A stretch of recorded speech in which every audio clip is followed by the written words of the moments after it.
Oi pessoal, aqui é o Dr. Jairo Bauer, eu mesmo, e esse é o podcast do Fala Aí, um programa que toda semana responde a 6 dúvidas, 6 perguntas dos nossos ouvintes, dos nossos seguidores sobre saúde, sexualidade e comportamento. Quer a sua dúvida respondida? Então escreve pra gente no @JairoBauerOficial ou então no nosso site drjairo.com.br. Manda sua dúvida, a gente seleciona e você pode ouvir aqui mesmo. Valeu!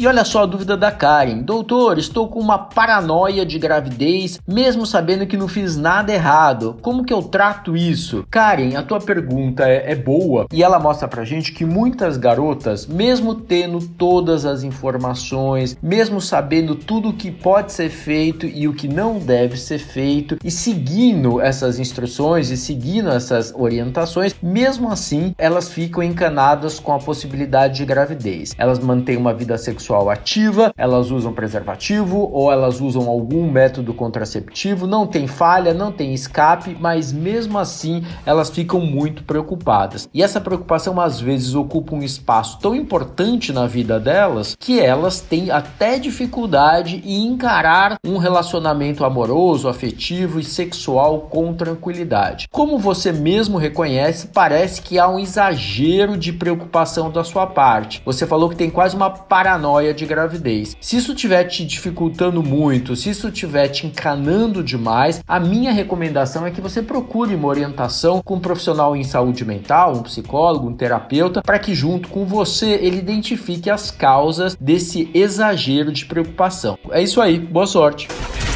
E olha só a dúvida do Diogo. Doutor, é verdade que quando o espermatozoide entra no óvulo, ele pode produzir um sangramento e aí a mulher fica com líquido que indica gravidez? Diogo, fake news total, não acredite nessa história. Imagine que o óvulo e o espermatozoide são estruturas microscópicas. Não há nenhum tipo de sangramento visível nem existente quando tem um rompimento do óvulo pelo espermatozoide. Até porque o óvulo não tem vaso sanguíneo, não teria nem como sangrar. Então não procede essa informação que ao entrar no óvulo, o espermatozoide produza um sangramento. Não acredite nisso. Agora, por que pode ter líquido na vagina depois de uma relação sexual ou dependendo da fase do ciclo da mulher? Então é importante lembrar que a vagina e as glândulas dessa região da vagina, da vulva, elas produzem líquidos. Então existe uma lubrificação, existe a produção de um muco com regularidade pela vagina, pelo colo do útero, pela região da vulva, isso pode acontecer. Esse líquido normalmente é claro, incolor e não produz nenhum tipo de sintoma. Se ele começar a apresentar uma coloração diferente ou produzir coceira, desconforto, é um sinal de que pode estar havendo algum tipo de infecção, de corrimento, e aí a mulher precisa tratar com um ginecologista, tá bom? É isso aí.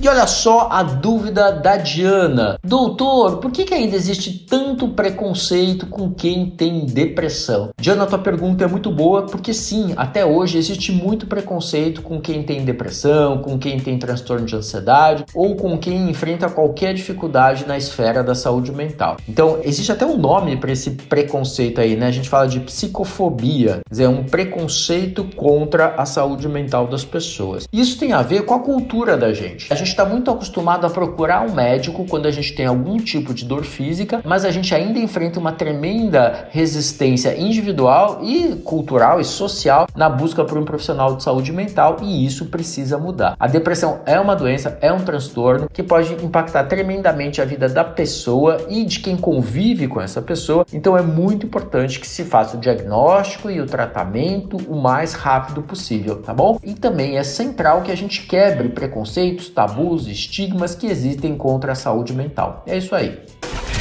E olha só a dúvida do Bob. Doutor, tenho só 25 anos e estou com muita queda de cabelo. Será que eu vou ficar careca? Bob, é difícil a gente saber se com 25 anos você vai ficar calvo ou não, mas a gente precisa levar alguns fatores em consideração. Muitos homens começam a desenvolver em torno dos 20 aos 30 anos o que a gente chama de alopécia masculina. Ela é provocada pelos hormônios masculinos. O nosso hormônio masculino, a testosterona e seus derivados, eles atuam atuam no folículo piloso que produz o fio de cabelo. Para homens que têm uma marcação genética para essa sensibilidade, pode acontecer de, a partir dos 20, 30 anos, esse hormônio atuar no folículo e começar a diminuir a produção do fio. O fio vai ficando mais fino, mais quebradiço, ele vai sendo produzido com uma velocidade menor e isso pode levar, com o passar dos anos, a uma calvície. É bom a gente lembrar que todo homem tem, em média, uma perda de 80 a 100 fios por dia. Se essa quantidade aumentar muito, seria importante conversar com um dermatologista para que ele fizesse junto com você uma avaliação. Se a questão for genética, existem hoje controles, principalmente nas fases iniciais da perda dos fios. Para fases mais avançadas ou para quadros mais avançados, muitas vezes só uma cirurgia de transplante de fios de cabelo podem melhorar então aí a situação, tá? Mas de qualquer forma, acho que o primeiro critério é procurar um dermatologista. É isso aí, boa sorte!